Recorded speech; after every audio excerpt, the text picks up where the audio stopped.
আসসালামু আলাইকুম। আমি উর্মি হায়দার চট্টগ্রাম থেকে বলছি। উর্মি সুইট হোমে আপনাদের সবাইকে স্বাগতম। কাছে এবং দূরে, দেশ এবং দেশের বাহিরে যে যেখান থেকে আমার ভিডিও দেখছেন, আশা করি আল্লাহর রহমতে আপনারা সবাই ভালো আছেন। আমরাও আলহামদুলিল্লাহ ভালো আছি। কথায় আছে, পরিষ্কার পরিচ্ছন্নতা ঈমানের অঙ্গ। শুধু তাই নয়, যত বেশি পরিষ্কার থাকবেন আপনার নিজের কাছেও তত বেশি ভালো লাগবে। পরিষ্কার করার ক্ষেত্রে প্রতিদিনের কাজ প্রতিদিন করা, সপ্তাহের কাজ সপ্তাহে করা এবং মাসের কাজটা মাসে করে ফেলাটাই ভালো।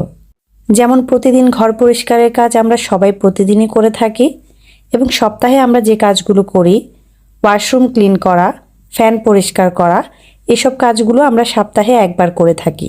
এগুলো কিন্তু আর প্রতিদিন করা হয় না। এবং কিছু কিছু ডিপ ক্লিনের কাজ থাকে, যেমন বেসিনের এরিয়া পরিষ্কার করা, ফ্রিজ পরিষ্কার করা, কিচেন রুম পরিষ্কার করা, এগুলো মাসে একবার ডিপ ক্লিন করে নিলেই চলে। আমার ক্ষেত্রে যেটা হয়, আমি বেসিনের এরিয়াটা ডিপ ক্লিন করে থাকি প্রতি মাসে একবার, এবং এটা আমার কখনোই মিস হয় না। প্রতি মাসে একবার করে আমি এটা অবশ্যই পরিষ্কার করি এবং চেষ্টা করি যখন পরিষ্কার করা তখন খুব ভালোভাবে ডিপ ক্লিন করে নেওয়া। এখানে আমি স্যাভলনের পানি দিয়েও ওয়াশ করে নিচ্ছি। এতে করে আমার বেসিন এরিয়াটা অনেক ফ্রেশ থাকবে এবং জীবাণুমুক্ত থাকবে। বেসিনের পাইপটাও আমি স্যাভলনের পানি দিয়ে ভালোভাবে ওয়াশ করে নিচ্ছি এবং বেসিনের এরিয়াটাও আমি সম্পূর্ণ ভালোভাবে স্যাভলনের পানি দিয়ে ওয়াশ করে নিচ্ছি।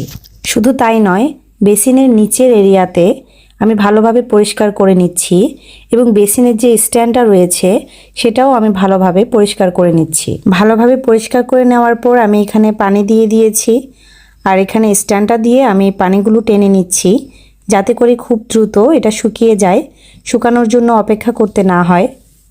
এবং আরও ভালোভাবে শুকানোর জন্য আমি একটি শুকনো কিচেন টাওয়াল দিয়ে ভালো করে মুছে নিচ্ছি। বেসিনের পাশেই আমার কমন ওয়াশরুম আছে, তাই আমি ওয়াশরুমের সামনে একটি পাপোশ দিয়েছি এবং তার পাশেই আমি একটি লন্ড্রি বক্স দিয়ে দিচ্ছি। ওয়াশরুমের পাশে লন্ড্রি বক্স রাখার কারণে আমার এখানে ময়লা কাপড় রাখতে সুবিধা হবে, তাই আমি এটা এখানে রেখেছি। বেসিনের এরিয়াতে একটি সাবান রাখার কেস আছে, তাই একটি সাবান রেখে দিলাম হাত ধোয়ার জন্য। আর হাত ধুয়ে মোছার সুবিধার্থে এখানে স্ট্যান্ডে আমি একটি তাওয়াল রাখছি। বেসিনের এরিয়াটা যেন খুব বেশি বোরিং না লাগে, তাই আমি এখানে একটি ছোট গাছের টব রেখেছি। গাছের পাতাগুলো এখানে ঝুলে আছে, তাই দেখতে বেশ ভালো লাগছে। একটি হ্যান্ড ওয়াশ কন্টেইনার রেখেছি আর এটি আমি বেসিনের উপরের দেয়ালের কালারের সাথে ম্যাচ করেই নিয়েছি। আর এটি আমি এখানে মিডল বরাবর রেখে দিচ্ছি। হ্যান্ড ওয়াশ কন্টেইনারটা যদি এক সাইডে রাখতাম তাহলে এখানে সামনে কোনো স্ট্যান্ড ছিল না, পড়ে যাওয়ার সম্ভাবনা থাকে, তাই এটা মিডল বরাবর রেখে আমি একটি ছোট গাছ দিয়ে দিচ্ছি এখানে। আর ছোট গাছটি দেওয়াতে বেসিন এরিয়াটা আরও বেশি সুন্দর হয়ে গিয়েছে। আমি হ্যান্ড ওয়াশ কন্টেইনারে হ্যান্ড ওয়াশ নিয়ে নিচ্ছি। হ্যান্ড ওয়াশ কন্টেইনারটা আমার কাছে খুবই ভালো লেগেছে। এই তো আমার বেসিন এরিয়া সেট আপ করা শেষ। আপনাদের কাছে আমার বেসিন এরিয়াটা কেমন লেগেছে অবশ্যই কমেন্টে জানাবেন। আজকে বিদায় নিয়ে নিচ্ছি।